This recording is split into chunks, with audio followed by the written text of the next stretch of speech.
Ahojte priatelia, moje meno je Dušan Štefina a vítajte pri mojom ďalšom investičnom videu. Dneska sa budeme baviť o zhrnutí roka 2024, pozrieme sa na investičné príležitosti alebo princípy, ktorých sa budem držať v budúcom roku. Konkrétne vám predstavím aj moju osobnú stratégiu, ako budem vlastne pristupovať k investíciám a k tejto stratégii ja a kam budem vlastne vkladať svoje peniaze. No a pozrieme sa možno na sektory alebo na nejaké oblasti alebo firmy, ktoré vlastne by mohli v budúcom roku dominovať a môžu byť zaujímavou investičnou príležitosťou.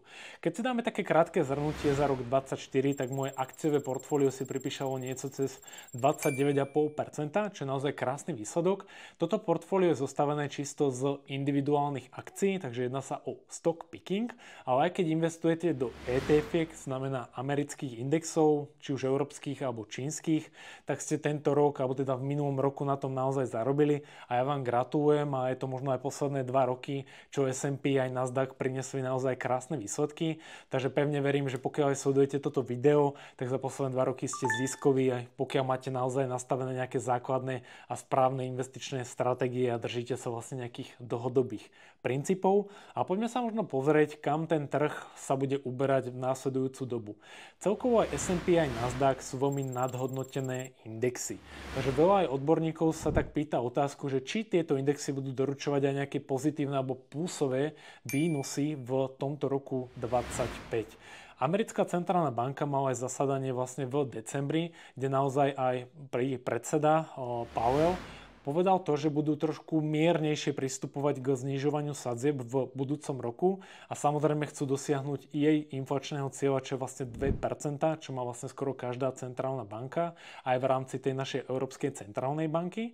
A preto nemusí možno znižovanie sadzieb byť tak skoro, ako si možno aj investori a analytici mysleli, ale práve možno treba pozerať nejaké diversifikované oblasti alebo nové sektory, kde práve možno sú nejaké príležitosti. Takže za mňa alebo moja konkrétna investičná stratégia na rok 2025 bude vlastne forma DCA, Dollar Cost Averaging, že vlastne každý mesiac nakupovať ETF, ktoré mám vlastne na S&P, Nasdaq. Zaradil som do portfólia index na Russell 2000, čo sú akoby firmy s menšou a strednou kapitalizáciou, čo už som spomínal aj v minulom videu, že za mňa to môže byť zaujímavá príležitosť na najbližšie 3 roky.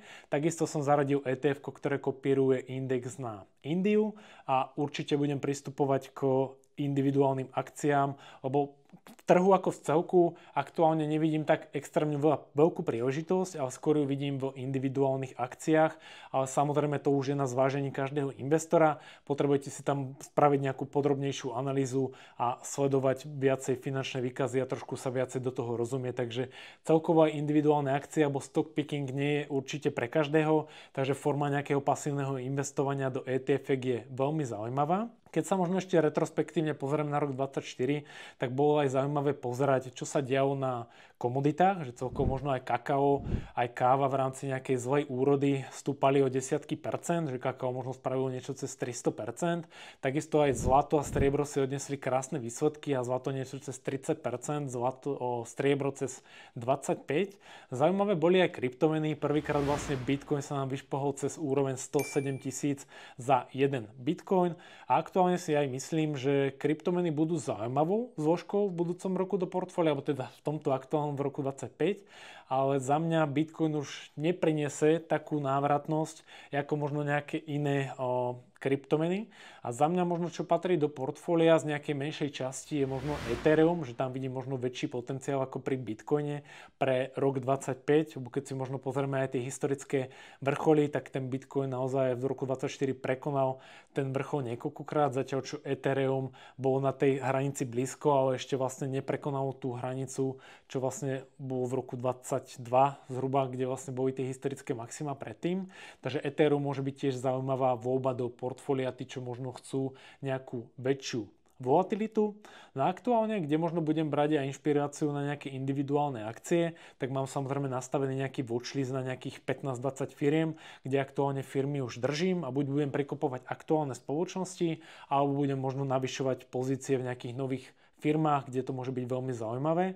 No a kde sú vlastne tie trendy alebo sektory, ktoré môžu rásť? Za mňa aj rok 2025 sa bude niesť v sektore v umelej inteligencii, takže nejaký možno aj cloud computing, takže nejaká výpočtový výkon, nejaké samozrejme datacentra. Čo môže byť možno aj zaujímavý sektor, tak je možno energetika, že možno vidíme aj pri tých big techoch, ako sú Amazon, Meta, Google, že si naozaj kupujú normálne jadrovú energiu alebo snažia sa dohodnúť v podstate s veľkými konglomerátmi alebo spoločnosťami, ktoré sú zamerané na tieto energie, lebo naozaj datacentra potrebujú neskutočné množstvo energie a vlastne vyžaduje si to vysoký odber a kapacitu a samozrejme kde lepšie ako aktuálne pri tej jadrovej energii dostanú tú kapacitu. V minulom roku to bol možno príbeh spoločnosti Vistra, jak možno niekto z vás sleduje alebo pozná, tak to bol možno tiež zaujímavý príbeh vlastne akcie, ktorá bola tiež nejako vyklesaná a vďaka tomu, že vlastne bol taký obrovský záujem o tieto energie, tak vlastne táto spoločnosť spravila niečo cez 300% v minulom roku, takže tiež možno zaujímavý sektor bude aj táto energetika. Čo mi príde aj dosť podhodnotený sektor, tak je aktuálne farmaceutický priemysel, ale naozaj farmaceutické firmy sú veľmi ťažké na ohodnotenie a celkovo tam nájsť nejaké jednotlivé akcie niekedy problém aj pre nejakého kvalifikovaného investora, takže možno nejaké sektorové ETF, kde vlastne viacej nejakých jednotlivých akcií možno dáva zmysel ako doplnok pre nejakých skúsenejších investorov. A za mňa vám poprajem ešte do tohto roku všetko dobré, samozrejme nech ste zdraví, šťastní, veľa investičných príležitostí, nech vám vyjde, nech ste ziskoví a samozrejme pokiaľ vás zaujíma ďalšie videá, tak nezabudnite dať odber a tiež sa mi možno podielte v komentároch, akou stratégiou budete investovať v roku 2025, či idete formou jednotlivých akcií, či idete formou ETF-iek alebo formou napríklad kúpy nejakého priamého podielu v nejakej firme alebo nejaké podielové spoločnosti alebo startupy. Kľudne sa mi zverte, budem za to veľmi vďačný. Ja vám ďakujem za feedback, za pozornosť a my sa počujeme pri ďalšom videu. Ahojte!